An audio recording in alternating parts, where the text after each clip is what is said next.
Ndabaramukije inshuti bene data dusangiye urugendo rujya mu ijuru, dusangiye gucungurwa kumwe n'ibyiringiro bimwe. Ni Pastor Zigirinshuti, mugiye gusangira ijambo ry'Imana. Dusenge. Mana data wa twese uri mu ijuru, mu izina ry'umwami n'umucunguzi wacu Yesu Kristo, ndagushimira ubuntu bwawe n'imbabazi watugiriye n'urukundo wadukunze ubwo waduhaga Yesu Kristo, umwana wawe ukunda w'ikinege, nk'impano ikomeye cyane ngo ducungurwe. Ndagushimiye ko twabaye abana b'Imana kubw'uwo. Ndagushimiye ko twabaye abaragwa bazaraganwa na Kristo ibyo mu ijuru.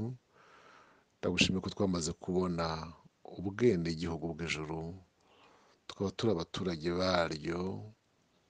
Iyi si tukaba tuyinyuramo nk'abashyitsi, nk'abagenzi n'abimukira. Ndabigushimiye data. Ndasenze ngo umwanya tugiye kwinjiramo w'ijambo ryawe ubane nanjye, umbashishe, unshoboze, kandi tugirire ibihe byiza imbere yawe. Ndagushimiye ko ubyumvise, mu izina rya Kristo Yesu umwami wacu, amen. Dusome ijambo ry'Imana dusanga mu butumwa bwiza bwa Yesu Kristo uko bwanditswe na Yohana, ibice 14 umurongo wa 15 kugera ku wa 19. Ibice 14 umurongo wa 15 kugera ku wa 19. Ndi mu nkunda, muzitondera amategeko yanjye, nanjye nzasaba data, nawe azabaha undi mufasha wo kubana namwe ibihe byose, niwe mwuka w'ukuri. Ntibishoboka ko ab'isi bamuhabwa, kuko batamurora kandi batamuzi, ariko mwebweho muramuzi, kuko abana namwe kandi azaba muri mwe. Sinzabasiga nk'imfubyi, ahubwo nzaza aho muri. Hasigaye umwanya muto, ab'isi ntibabe bakimbona, ariko mwebweho muzambona, kuko ndiho namwe muzabaho. Imana ishimwe cyane. Dusome n'ibice 16 umurongo wa 7, aho nyine muri Yohana. Ariko ndababwira ukuri yuko ikizagira icyo kibamarira ari uko ngenda, kuko nintagenda umufasha atazaza aho muri, ariko ningenda nzamuboherereza. Ubwo azaza azatsinda ab'isi, abemeza iby'icyaha n'ibyo gukiranuka n'iby'amateka. Iby'icyaha kuko batanyizeye, n'ibyo gukiranuka kuko njya kwa data, kandi namwe muzaba mutakimbona. Imana ibagirire neza, ibahe umugisha. Dusoreze mu byakozwe n'intumwa, igice cyaho cya mbere umurongo wa 4. Aravuga ngo, nuko abateraniriza hamwe, abategeka kutava i Yerusalemu. Arababwira ati, ahubwo murindire ibyo data yasezeranije, ibyo nababwiye, kuko Yohana yababatirishaga amazi, ariko mwebweho mu minsi mike muzabatirishwa Umwuka Wera n'umuriro. Umurongo wa 8, icyakora muzahabwa imbaraga Umwuka Wera nabamanukira, muzaba abagabo bo kumpamya i Yerusalemu n'i Yudaya yose n'i Samariya no kugeza ku mpera y'isi. Imana ishimwe. Nshuti bene data, turi mu minsi ibanziriza Pentekote. Ubu turi mu minsi 10 ibanziriza umunsi wa Pentekote, ariyo minsi yiyongeraga kuri 40 yari amaze azutse. Aya magambo dusomye yose yavuzwe na Yesu, ari ayo twasomye mu gice cya 14 umurongo wa 15 kugera 19, ari ayo dusomye mu bice 16 umurongo wa 7, ari nayo mu byakozwe n'intumwa igice cya mbere umurongo wa 4. Yose ni amagambo yivugiwe na Yesu ubwe, yababwiraga Umwuka Wera, iby'Umwuka Wera wendaga kuzahabwa. Uyu Mwuka Wera aboneka mu butatu bw'Imana, la Sainte Trinité. ubu butatu bwera bw'Imana abandi bamwe barwanya ibyanditswe byera bibwira ko dusenga Imana eshatu, ntabwo ari ko bimeze. Ahubwo dusenga Imana imwe natwe gusa yihishuye mu butatu, yihishuye gutatu, yihishuye mu bihe bitatu cyangwa mu buryo butatu. Ndabisobanura bene data. Dusenga Imana yihishuye nka data wa twese, nk'umuremyi w'isi n'ijuru n'ibiriho byose. Hanyuma iza kwihishura nanone mu mwana, ari we mwana wayo Yesu. Ubwo yihishuriraga muri we, kwari ukugira ngo icungure abantu bose bavutse. Tubisanga mu Bagalatiya igice cya 4 guhera ku murongo wa 1 kugera ku 6. Yongera kwihishura mu Mwuka Wera, ari Umwuka Wera, kugira ngo ukuzura k'Imana uko ari gutatu kuzurire mu bantu, kuzurire mu muntu, aribyo bita la plénitude de la Trinité. Plénitude de la Trinité bisobanura ukuzura k'Imana kuzurira mu muntu.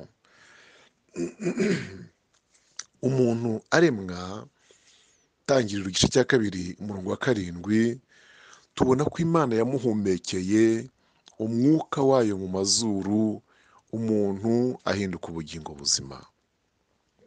Uwo mwuka Imana yamuhumekeyemo ari utuma umuntu aba muzima, ni ukuvuga ko Imana yari yinjiye muri we. Mu muntu hari hagiyemo umugabane umwe w'Imana, umugabane w'Imana, kabyite gutyo. Ni kugita igice kimwe cy'Imana, ahubwo mu muntu umunsi Imana imuhumekera umwuka wayo mu mazuru, akaba ubugingo buzima. Urya munsi umuntu yari agize Imana muri we, umugabane w'Imana muri we. Ntararenga aho ngaho, ni naho umuntu atandukanira n'inyamaswa n'ibindi byaremwe byose. Ni uko zo zitagira umwuka w'Imana muri zo. Ntabwo ariko bimeze, zo ntizigira umwuka w'Imana muri zo. Hanyuma uwo mwuka w'Imana, Imana yahumekeye mu muntu, niwo waje kwangirika, niwo waje kwangizwa igihe Satani, inzoka, ikoresha umugore nawe akoshya Eva, bakarya ku giti ku mbuto yari yarababujije. Urya munsi nibwo umuntu yangiritse, kubera ko Imana kwari muri we kurangirika, ubuzima bw'Imana bwari muri we burangirika, mu buryo bw'umwuka agaragara nk'upfuye, nk'uko ijambo ry'Imana rivuga ngo twari dupfuye tuzize ibyaha n'ibicumuro.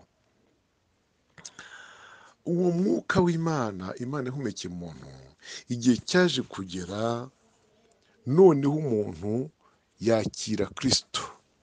Niyo mpamvu mu Bakorinto ba mbere 15 umurongo wa 45 usanga havuga ngo Adamu wa mbere yabaye ubugingo buzima, naho Adamu wa nyuma cyangwa wa kabiri yabaye umwuka utanga ubugingo.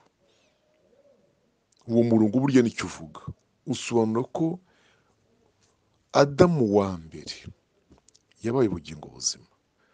Ubwo bugingo bumaze kwangirika, bupfuye, byasabye ko haboneka Adamu wa kabiri, ari Kristo.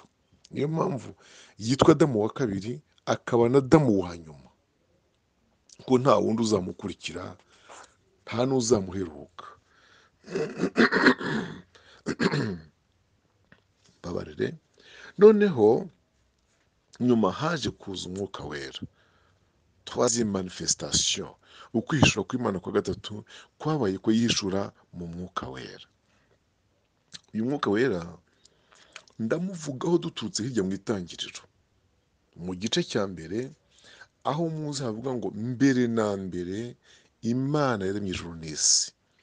Isi yariho ubusa busa, itagira ishusho. Umwuka w'Imana yagendagendaga hejuru y'amazi imuhengeri.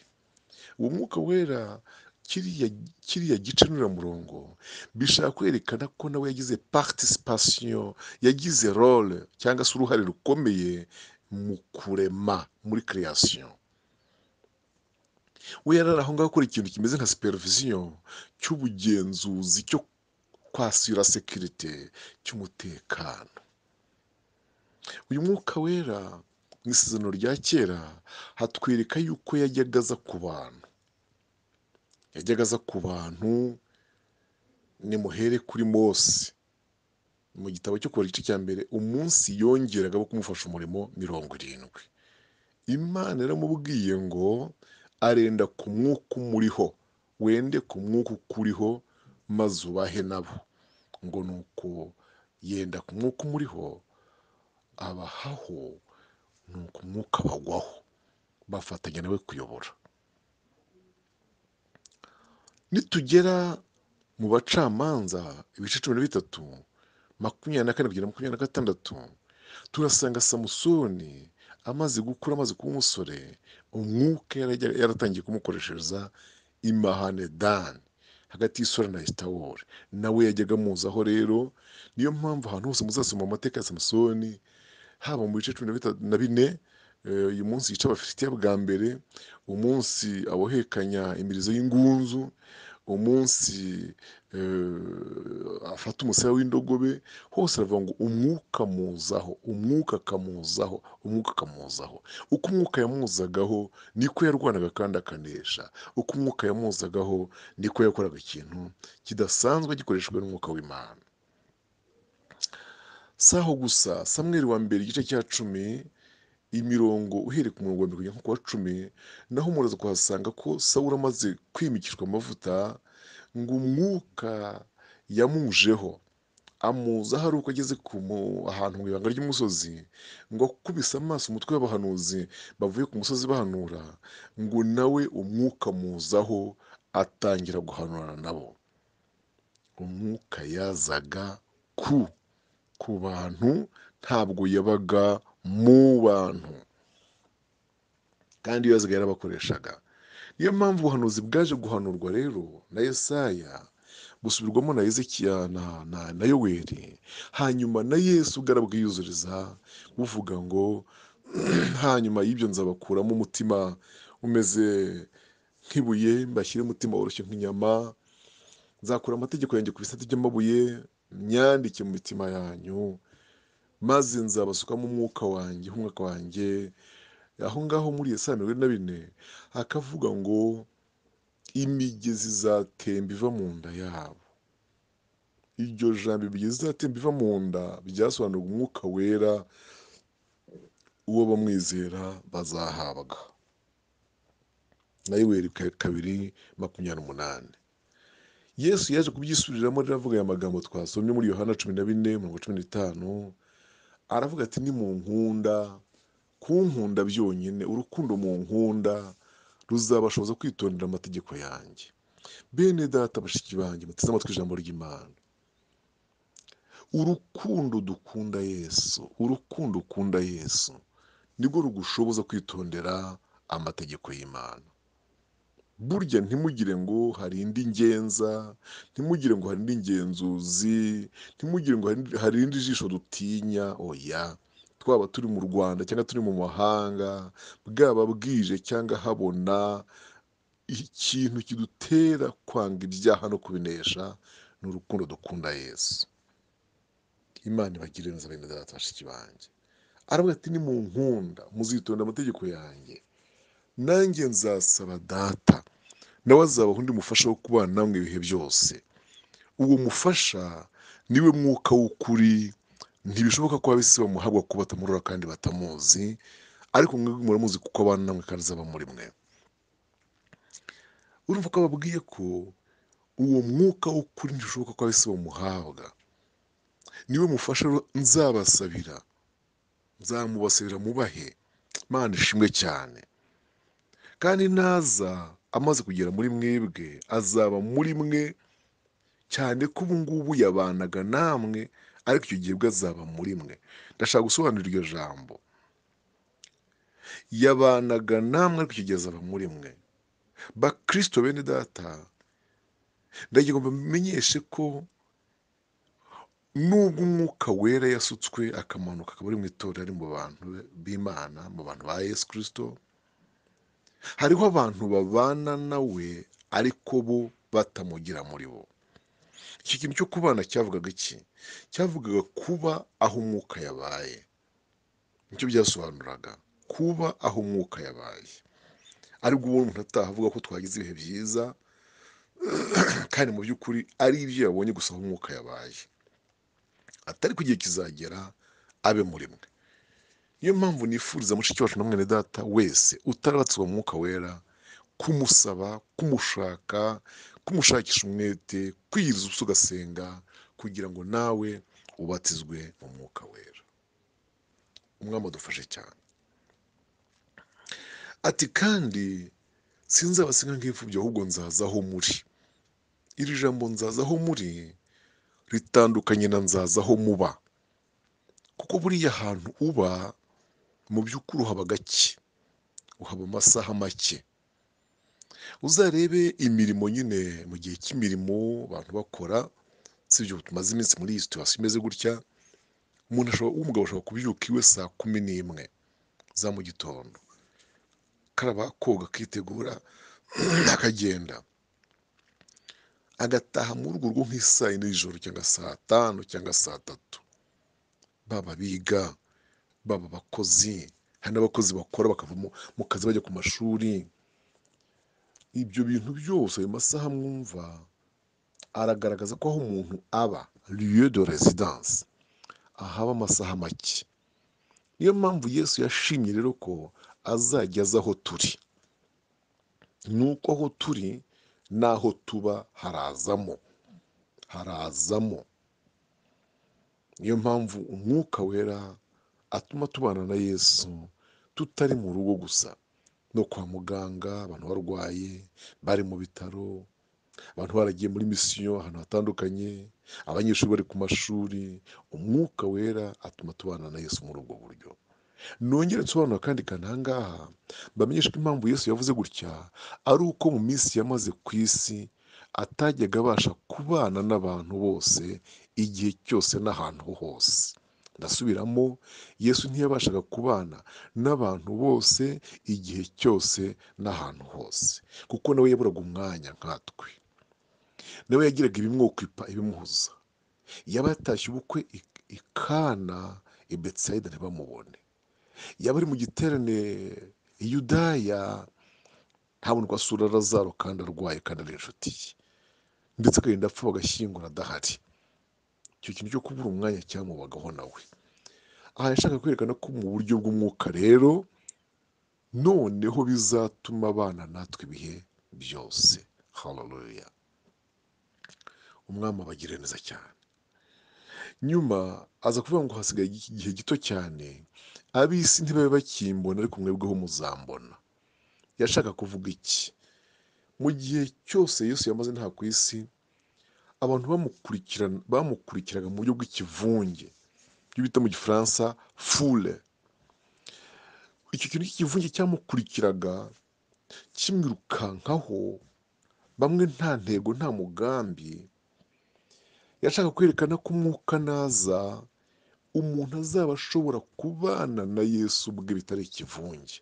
muri make umuntu azaba ashobora kubana na Yesu particulièrement, by'umwihariko. Imana ishimwe cyane. kandi kuko niko biri. Yesu ashobora kubana n'umudamu wawe, wa mugabo we, bakabana neza, bakagirana ibihe byiza, nijoro muryamye mu gitanda kimwe, mu ishuka imwe, ariko Yesu akagirana ibihe byiza n'umudamu wa mugabo we, cyangwa akagirana ibihe byiza n'umugabo wa mudamu we, ntubigiremo uruhare, ntubivumbeho, ntubyumveho.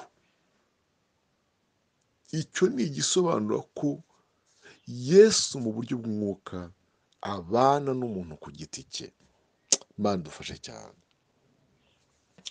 mu bice 16 yaje kubabwira ngo nyamara rero nimushaka mwemere ngende, nibyo byiza.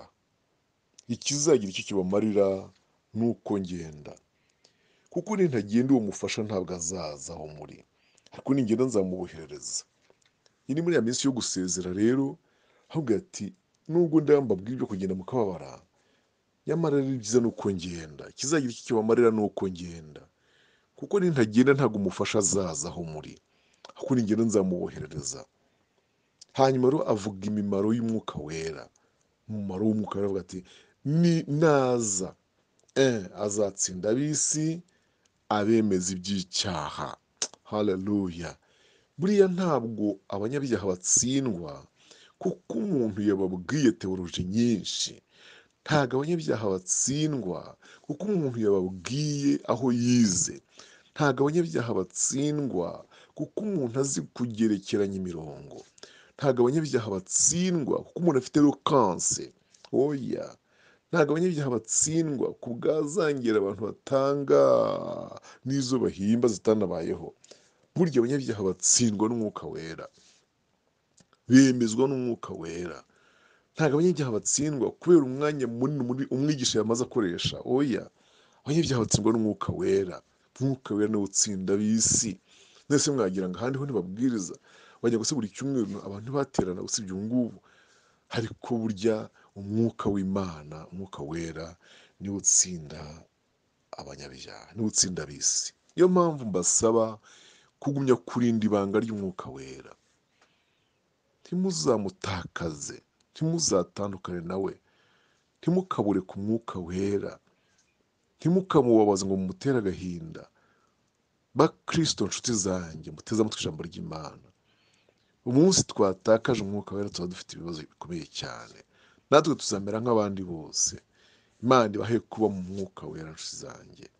Imana ibagirire neza, abigisha mwigishirize mu Mwuka Wera, abaririmbyi mureke ibindi bintu by'ibikabyo birimo kugenda byaduka, mukoresha Umwuka Wera. Haleluya, haleluya. Sinzi ko mutabibonye ko turimo kugenda twigana ibindi bintu ariko bitari Umwuka Wera. Turigana ibintu by'imbyino, turigana guhotora amajwi, turigana kuriroza, ugasanga ijwi umuntu yaririye yarimiza inyuguti yazimiza aririmba. Turigana abahanzi runaka, turigana ibintu bidafite umumaro, ariko igifite umumaro mu mukristo ukorera Imana wese ni Umwuka Wera. Mwama dufashe cyane, mwama dufashe cyane, mwama dufashe cyane.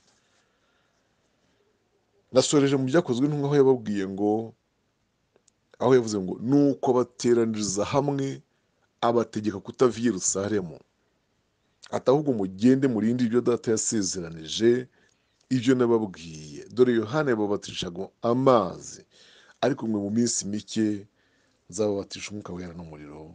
Imana ishimwe cyane. Haleluya.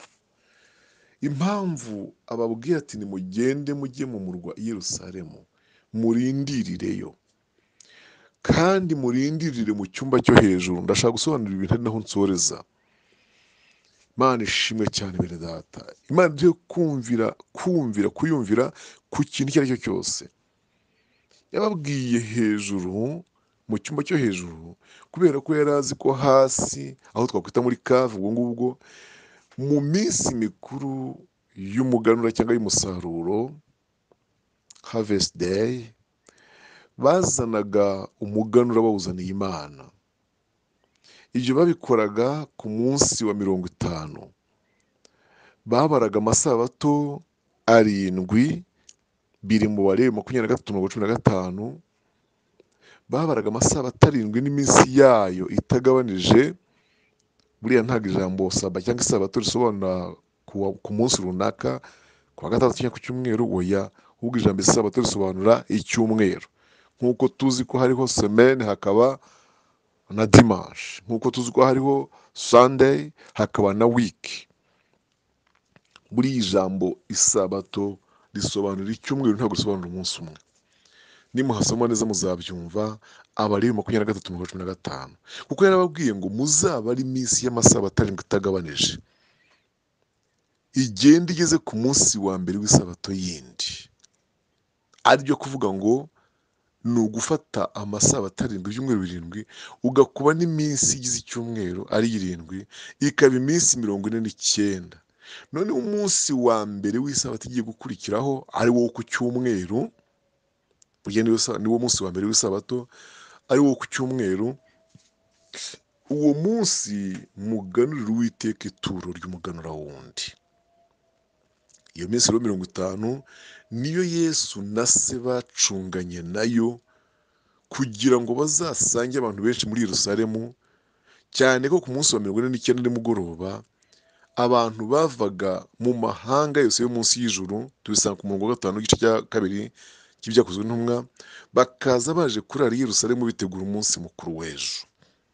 Aho rero hari huzuye abantu bavuye za Pamfiliya, bavuye za Fanike, bavuye ku nyanja y'Ubuhinde, bavuye i Kurene, bavuye Mesopotamiya, bavuye muri Egiputa n'ibindi bihugu bitandukanye muze kuhasoma. Abo bantu bose rero bari baraho, naho kumbe aba Yesu bibereye mu cyumba cyo hejuru ariho bategerereje. Ariko si no gutegereza hejuru gusa kubera ibwiza rya Yesu, ahubwo bari no mu minsi y'ubwoba. Nimwibuke yuko hari hakiri impagarara n'impaka zo kuvuga ko Yesu abigishwa be bamwibye. Ntabwo byari byakwemerwa ko yazutse, nubwo abasirikare bari bamurinze babihamyaga bakabivuga. Muzi ko babahaye n'amafaranga ngo babiceceke, ariko baravuga ati no, turayakira tuyarye, ariko tuvuge ukuri. Cyari ikibazo rero kuko abigishwa ba Yesu bari bafite ubwoba, basigaye mu bwoba. Ubwo bwoba ntibwabuje gutinyuka kubwira abantu ko Yesu yazutse. Iyo nkuru iramamara irakwira ko Yesu yazutse. Iyo minsi rero bari barimo ibagoye gutyo, ndavuga abigishwa ba Yesu Kristo, niyo yatumye babwira ati mugende murindire mu cyumba cyo hejuru. Baragiye rero bahera ku munsi wa mbere, ari wo munsi wa 41 Yesu azutse, bagera kuri 42, 43, 45, 46, 47, 9. Ubwo kuri 49 bari bamaze nk'iminsi 9 hejuru. Yesu amaze 40 azutse, urumva 49, kuwa 50 maze Imana na Yesu Kristo basuka Umwuka Wera mu bigishwa bari 120 bari mu cyumba cyo hejuru. Haravuga ngo na Mariya nyina wa Yesu yari arimo, kuko nyuma y'urupfu rwa Yesu, Mariya yabaye umubyeyi nk'abandi bose, nawe ukeneye guhabwa imbaraga z'Umwuka Wera, nawe ukeneye guhemburwa. Babatizwa mu Mwuka Wera. Mana ishimwe. Niyo mpamvu igice cya 2 kivuga ngo umunsi wa Pentekote usohoye. Niho iryo jambo riva. Ni ukuvuga ngo umunsi wa Pentekote ugeze, ni ukuvuga rero ko wabagaho n'ubundi mbere hose. Uwo munsi wari usanzwe kubaho, maze Yesu akora icyo ngicyo mwumvise. Niyo mpamvu Petero arimo asobanura yavuze ati niwe ukoze ibyo mureba kandi mwumva, uwo mwishe mukamubamba ntago akiri mwumva yarazutse, ni nawe ukoze icyo mureba kandi mwumva. Imana ishimwe cyane. Haleluya, haleluya.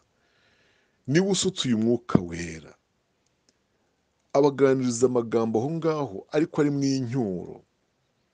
Uwo mwishe kandi yari umugiraneza, uwabakizaga abarwayi ariko mumwitura kumwica, uwabazuriye abapfuye mumushimira kumugambanira.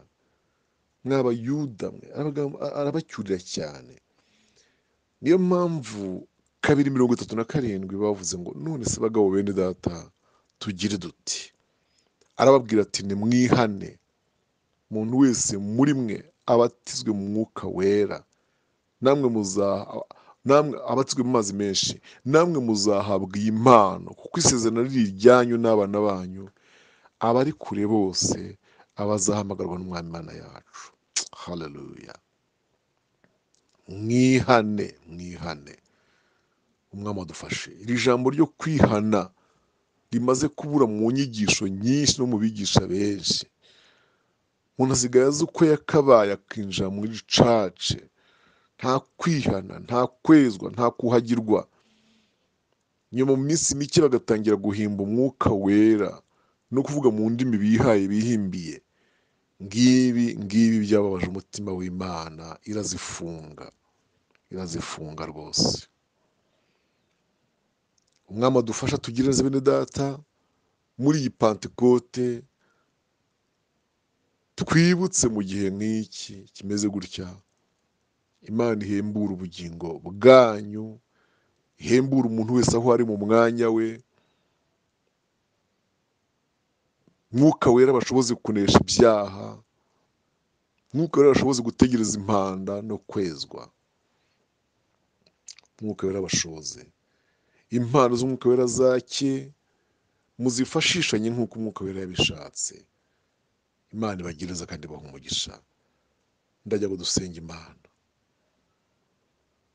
Mana data wa twese, ndagushimiye, ngushimiye ijambo ryawe uduhaye, nanjye ndigabuye uko wari impaye. Riha umugisha rero bene data na bashiki bacu baryumvise, ubagirire neza, ubaha umugisha, kandi rwose ryubake ubugingo bwabo. Uduhe gukanguka kuko iminsi iratwegereye kuruta igihe twizereye. Duhe kuba maso kugira ngo tuzajye guhabwa ibihembo by'imirimo twakoze. Impano z'umwuka wera zikanguke mu itorero ryawe, abera baneshe ikibi n'umubi, bahagarare neza rwose bashikamye. Ndagushimiye ko ubyumvise, mu izina ry'umwami wacu Yesu Kristo. Amen. Amen.